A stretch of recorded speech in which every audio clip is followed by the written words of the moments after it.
Jaime, vamos a hablar de algo, como yo digo, que me parece maravilloso para que todo el mundo entienda en casa qué es el método Arcón. Él nos lo va a explicar, pero yo creo que la mejor forma para que nos hagamos una idea es ver un vídeo de lo que vosotros hacéis cuando de pronto hay una catástrofe y tenéis que ir rapidísimo porque el tiempo es una cuenta atrás. Vamos a verlo.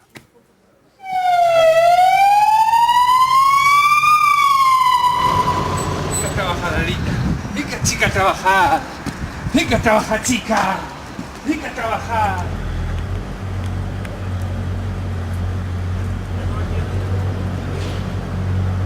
Llegáis, Jaime, soltáis a los perros a la unidad canina y cuando ladran es que han encontrado vida. Exacto.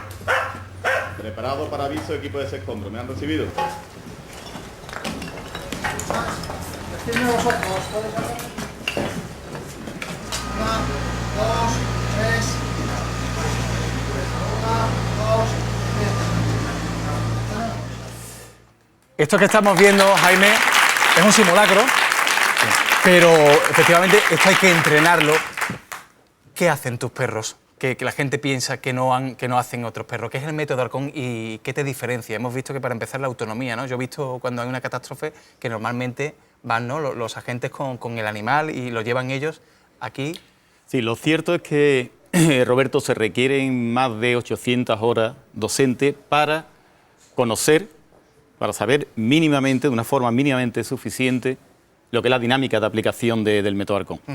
Pero bueno, para definir lo que lo pueda entender todo el mundo, sí. Vamos a imaginar, por ejemplo, que un conjunto de viviendas se han derrumbado por una explosión de gas de envergadura, algo que ha sucedido. pasado por desgracia aquí en Sevilla también. Exactamente, ha ocurrido en diferentes países y demás. ¿Qué es lo que nos interesa con estos ejemplares? Para que se salven esas personas que están sepultadas, no audibles ni visibles, aún con vida. ¿Qué es lo que nos interesa? Por un lado, que sean lo más rápido posible, claro, en localizar. También que no se distraigan, que no se bloqueen, que no se inhiban con estímulos que estén adversos, los perros concentradísimos. Sí, que estén muy concentrados, que ahora iba. También, aparte de la rapidez, que el rendimiento de su olfato sea máximo para poder detectar esa persona. Porque si no la detecta, lógicamente va a fallecer por diferentes causas clínicas, claro, o después por la ignorada máquina excavadora. Claro, que eso hay que contarlo también. Es decir, vosotros lo que estáis haciendo cuando llegan tus animales y de pronto detectan que hay una vida, a lo mejor ya se había dado por desahuciado aquello y ya iban a entrar las máquinas excavadoras a levantar aquello. Efectivamente, de eso también ahí quería transmitir algo.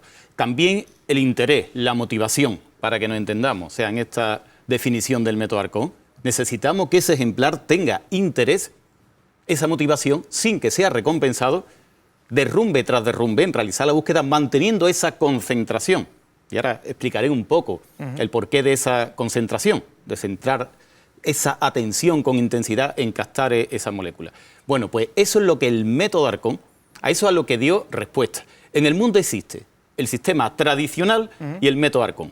El sistema tradicional, todos habrán escuchado a Skinner, condicionamiento operante, es prácticamente y de forma casi exclusiva la asociación del perro de una recompensa respecto a un comportamiento. En este caso, la búsqueda de localización. O sea, estaría buscando y el perro siempre busca la recompensa y al final estamos perdiendo tiempo también. Eso es en hacer su trabajo. lógico. No, eso es lógico, eso es imprescindible, pero totalmente insuficiente para que en muchos casos se llegue a detectar las personas.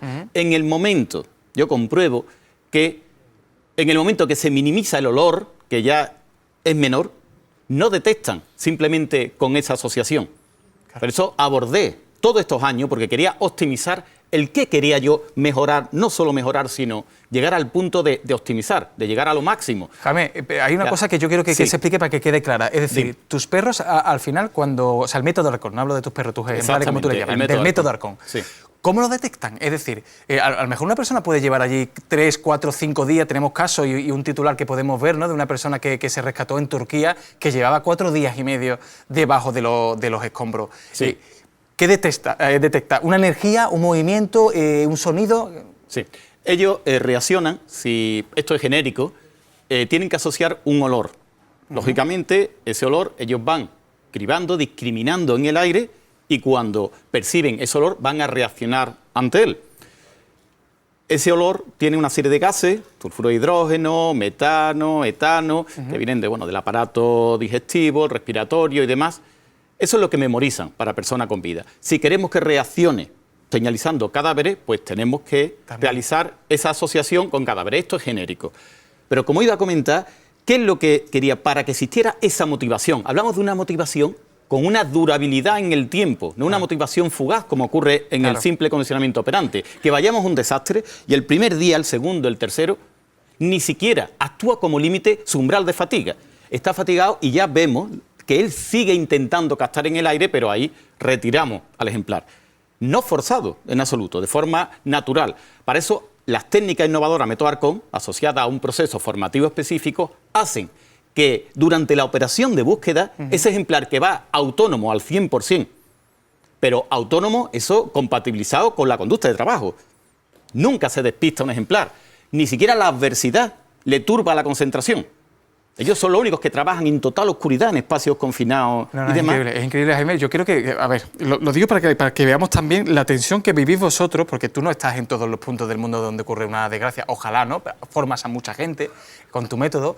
Vamos a ver una de vuestras intervenciones en México, ¿vale? Hubo también un desastre natural. Vamos a ver lo rápido que tienen que actuar y ahora quiero que me expliques sobre todo eso, ¿no? En cuánto tiempo necesitáis o cuánto tiempo necesitáis sobre todo para llegar allí y actuar. Vamos a ver el vídeo.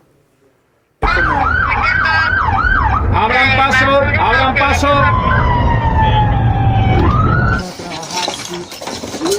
Silencio total.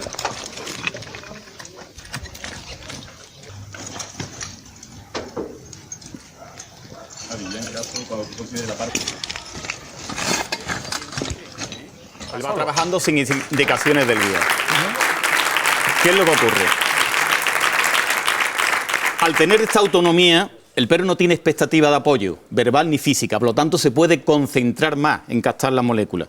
Además, con esta autonomía, sus estrategias de búsqueda van a ser mucho más fructuosas, porque no están mutiladas por la actuación del guía, que sea derecha, izquierda o sigue. Más libres. Pero vemos que el ejemplar no se va a un sitio de sombra, nunca se distrae. Está en conducta de trabajo 100%, derrumbe tras derrumbe, por mucha adversidad que nos encontremos en ello.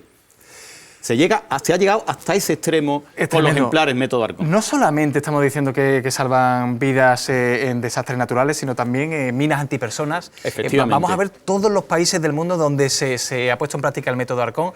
Me consta que son 25 ya. Lo tuyo es increíble porque tú formas a la gente también, Jaime, pero tú no cobras nada a cambio. Esto quiero que quede claro. Tú lo haces de forma humanitaria, solidaria, porque bueno, al final lo que quieres es de alguna forma entregar a la humanidad, ¿no?, este descubrimiento y este trabajo científico que has hecho. Al 100%. Es la prioridad en mi vida, efectivamente, desde que descubrimos que realmente es lo más efectivo, con una diferencia abismal respecto no solo a animales, sino también respecto a lo que es los instrumentos electrónicos más avanzados que existen para detección, cámaras térmicas, detectores geofónicos y demás. Pero con gran diferencia. De las cámaras térmicas, va por encima, pero con abismal diferencia, como por ejemplo se ha vuelto a constatar en México. Respecto a las cámaras y demás, han constatado los servicios de emergencia que estaban asociados y así lo tradujeron, lo proyectaron, lo difundieron en los medios de comunicación más importantes de México. ¿Cuánto tiempo necesita un ejemplar para llegar y detectar si hay vida? No sé si es cuestión de minutos, cuestión de horas, dependiendo también, ¿no?, del tipo de derrumbe o de catástrofe que tengamos por delante. Bueno, el tiempo que requiere va a depender de diferentes factores, pero en ocasiones ellos llegan a batir una media de 5, 7, 8.000 metros cuadrados en un minuto o poco más. El factor rapidez hay que tener en cuenta que es una marcha atrás, una cuenta atrás hacia el fallecimiento. Entonces es fundamental que la rapidez sea máxima, pero una rapidez donde existe esa concentración sostenida durante todo el tiempo para que tampoco llegue a pasársele ningún elemento de olor de esa posible expiración de una persona con vida. Entonces está todo, lo que ocurre que en tan poco tiempo, pero está todo ahí controlado y te hemos escuchado decir ese descontrol que es el desastre. Pero dentro de un descontrol yo me imagino que hay mucha gente, imagínate, tienen familiares dentro, van corriendo, hay gritos, tal. Tú lo primero que pides cuando llegáis allí es silencio total. El ejemplar No, silencio. Te hemos escuchado como diciendo silencio cuando buscas, porque no sé si a lo mejor. No, pero silencio también por si el ejemplar en un punto está ladrando y no lo señalizamos. Vale. O sea, el ejemplar, como ya se comprobó, porque yo consideraba que nacía el Método Arcón aquí en octubre del 94 en Sevilla, en San Pablo, en un curso de la Escuela de Seguridad Pública de Andalucía, donde precisamente había 2 percutores taladradores en un semisótano, donde nunca había entrado, era con el perro con el que ultimé las técnicas con Arcón, donde pusieron una gran cantidad de pollo en proceso de putrefacción, aparte del estímulo auditivo adverso del sonido, de esos percutores, que aquello era una especie de caja acústica, ese hedor tan tremendo que había, donde estaban allí tendidos bomberos de Almería, Granada, Sevilla, y habían sepultado totalmente a una persona. Oscuridad total en lo que era el semisótano. El ejemplar, en cuestión de segundos, escuché en el fondo y allí fui arrastrando y estaba en el punto. A partir de ahí, dije, adelante, o sea, con el método Arcón, y después ya se constató en los desastres que estuvimos en el año 1999, en cuadros remotos ya en los casos reales. Pero a partir de ese octubre del 94, por lo tanto, la motivación blinda al ejemplar respecto a toda esa adversidad y le permite que vaya totalmente concentrado ¿en qué? En discriminar las moléculas de personas con vida por encima de su instinto de supervivencia. También vamos por encima del instinto de supervivencia los guías. A lo que hay que unir dos cosas. Porque uno piensa, ¿por qué, o sea, nosotros estamos en las tripas de esos edificios embutidos totalmente, que a veces tenemos que, con los propios dedos casi no podemos pasar, que está la réplica, que con que baje 2 centímetros las toneladas de escombros estamos aplastados? Como bien sabe, por ejemplo, Manolo López, que le agradezco que esté en el público, con él como compartido y no sabemos cómo estamos. Pero ¿qué ocurre? Sabemos que llevamos tantísima efectividad. Cuando ese ejemplar en la oscuridad escuchamos las inspiraciones, cuando entra en una grieta está inspirando por esta autonomía que hablo compatibilizada con esa conducta de trabajo, esa concentración que llega a percibir y cuando ocurre, como en el caso de Cefa Sebesi, que está señalizando, ladrando, que vamos los dos arrastrándonos a ese punto, vamos al día siguiente, o sea, de lo que ha ocurrido, que los equipos de ese escombros ya han extraído donde indicamos el punto, está esa señora en el hospital. Eso, o sea, esa efectividad y esa motivación extrema por el salvamento, unido al entrenamiento extremo, a los que, como él sabe bien, lo sometía, porque, bueno, pero si no tiene esa motivación extrema por el salvamento, es imposible. No hay inmortal en el planeta que asuma ese extremo.